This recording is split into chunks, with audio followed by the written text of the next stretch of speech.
बीच, आपके बीच के नेता, हम सबों के बड़े भाई और झारखंड प्रदेश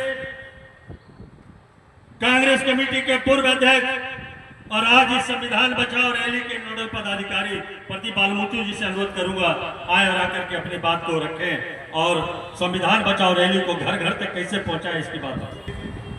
मुख्य अतिथि के रूप में हमारे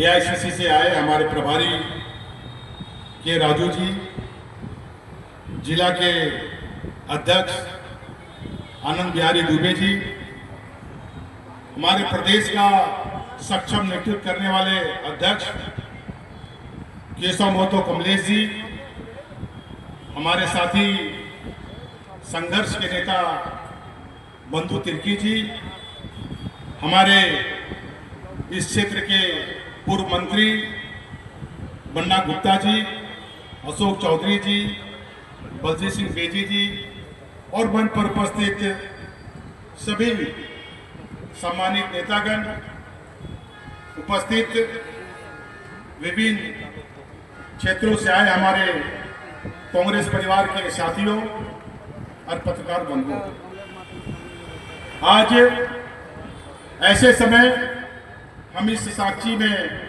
खड़े हैं जब पूरा देश में कांग्रेस के द्वारा संविधान बचाओ आंदोलन चालू है। अलग अलग जगह, अलग अलग जिले में इस तरह की रैली का आयोजन किया जा रहा है। आज ऐसी क्या आवश्यकता पड़ी कि कांग्रेस ने एक आह्वान किया संविधान बचाओ आंदोलन का। आपको याद होगा कि इसके पहले जब चुनाव सर पर था तो चुनाव में मोदी जी ने नारा दिया था, अब की बार 400 पार। आप समझ सकते हैं कि नारा अब देखिए बहुत पूरा पॉपुलर हो गया था। आप समझिए कि सरकार बनाने के लिए इसको 400 की आवश्यकता नहीं है। सरकार बनाने के लिए मात्र 272 अगर जिस सरकार जिस पार्टी को एमपी हो जाएगा उसकी सरकार बन जाएगी, मगर इन्होंने 400 का नारा दिया। आखिर क्या बात है? मैं इसीलिए कह रहा हूं कि 400 इसलिए नारा दिया इन्होंने, इसकी मंशा थी कि 2/3 अब जब तक एमपी आएगा आपके पास में 2/3 आएगा तो संविधान को जैसा चाहेगा वैसा बोल सकता है। उसके बिना इस संविधान में कोई संशोधन भी नहीं कर सकता जब तक 2/3 मेजोरिटी नहीं आए। 2/3 मतलब कि करीब करीब 372-74 के आसपास। तो इन्होंने जो 400 की बात की, इसके पीछे सिर्फ एक ही मकसद था कि हम सरकार बनाएंगे तो संविधान को तहस नहस कर देंगे। तो आपको पता है ऐसा भी चर्चा चल रहा था कि अपनी मोदी बार आ जाएंगे, 400 पार हो जाएगा तो फिर चुनाव होगा ही नहीं, यहाँ पर प्रजातंत्र नहीं रहेगा, यहाँ राजतंत्र शुरू हो जाएगा, ऐसी भी चर्चा थी। अब तो आपको पता है कि पार्लियामेंट में हमारे होम मिनिस्टर ने जब पिछले बजट सेशन शुरू हुआ था, जब संविधान की बात चल रही थी, संविधान बचाओ आंदोलन की बात की जा रही थी, हमारे राजीव गांधी, राहुल गांधी बराबर इस बात को उठाते थे वहां पार्लियामेंट में, तो उन्होंने कहा था कि अरे इतना बार बाबा भीमराव कर रहे हैं, अगर इतना भगवान का नाम लेते तो आप स्वर्ग में चले जाते हैं।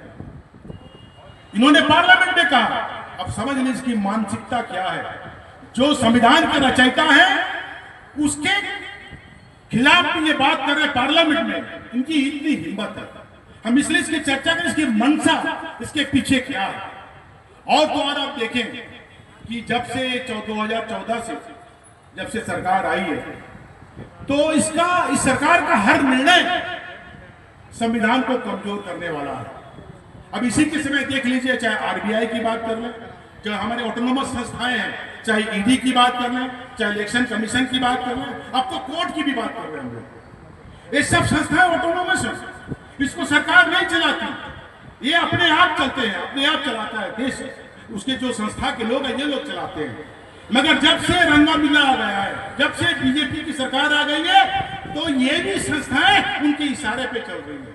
सिर्फ इशारे पे नहीं, अपने कार्यकर्ता के रूप में, बीजेपी के कार्यकर्ता के रूप में काम कर रहे हैं। आपने देखा होगा पिछले दिनों हमारी नेता सोनिया गांधी, हमारे नेता राहुल जी को इन्होंने 5-5 दिन, करीब 6-6, 7-7 घंटा अपने ऑफिस में दिल्ली में बुलाया और बड़ी पूछताछ की। और हमको लगा कि पूछताछ करने के बाद शायद ईडी अब ठंडा हो गया, इसको कुछ मिला नहीं। मगर उसके बावजूद भी पिछले दिन उन्होंने चार्जशीट दाखिल कर दिया, चार्जशीट दाखिल कर दिया, समझ लीजिए। अब हम उसे बताते हैं कि जो नेशनल हेराल्ड का केस था जिसमें ये पूछताछ चल रहा था, जहां ईडी आ गई थी। ईडी वही आती है जहां पर कोई पैसा विदेश से ट्रांसफर होता है, एक अकाउंट से दूसरे अकाउंट से जाता है।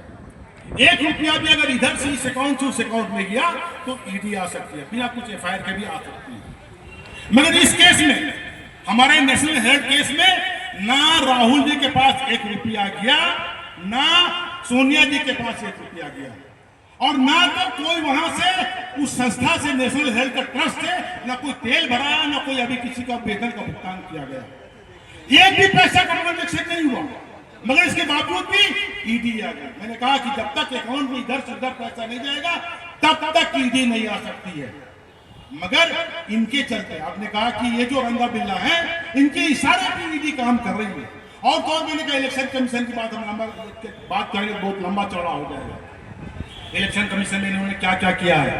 अब तो अभी लेटेस्ट जो है, जैसे ही हमारे हरिजन जो सुप्रीम कोर्ट के जज हैं दुआई जी, वो जैसे ओथ लिए, राष्ट्रपति ने एक 14 प्रश्न का भी चिट्ठी लिख दिया। आज तक इस प्रजातंत्र में जब से सभ्यता मिली हम लोग को, अभी तक कोई प्रेसिडेंट ने सुप्रीम कोर्ट को कोई पत्र नहीं लिखा। मगर पहली बार है जो राष्ट्रपति, जो आदिवासी है, उन्होंने एक पत्र लिख दिया हमारे एससी भाई को, जो चीफ जस्टिस है।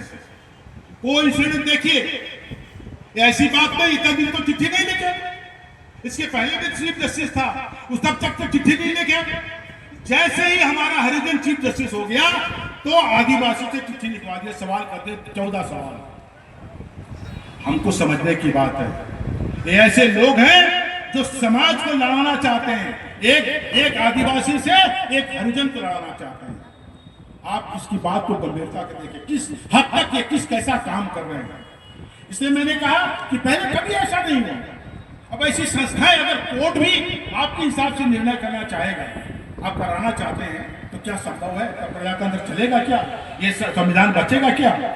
हम अभी अनुच्छेद की बात करते हैं, अनुच्छेद 15 जल्दी कर रहे हैं। अनुच्छेद 15(5), अनुच्छेद 15(5) ये कहता है, जिसको हमारे कांग्रेस ने ही अमेंडमेंट किया था, जो 15(5) लागू किया था।